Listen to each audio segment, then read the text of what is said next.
એક. નીચેના પૈકી કયો સજીવ ખોરાકના ઘટકોનું વિઘટન પાચન શરીરની બહાર કરે છે?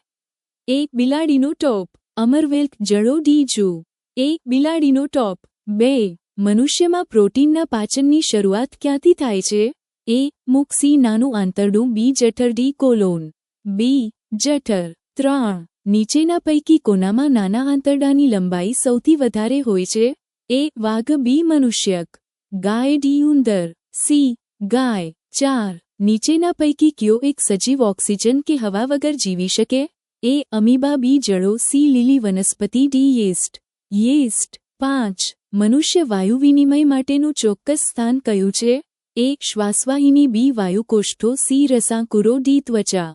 બી. વાયુકોષ્ઠો. 6. શ્વસનના પ્રથમ તબક્કામાં ગ્લુકોઝમાંથી કઈ નીપજ ઉત્પન્ન થાય છે? A. Ethanol. B. Lactic acid. C. Pyruvate.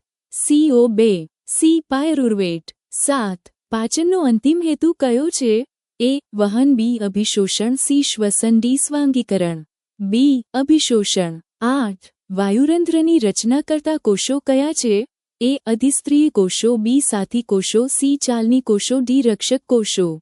D. રક્ષક કોષો. 9. પિત્તનો સંગ્રહ કરતું અંગ કયું છે? એ. યકૃત. બી. સ્વાદુપિંડ. સી. નાનું આંતરડું. ડી. પિત્તાશય. પિત્તાશય. 10.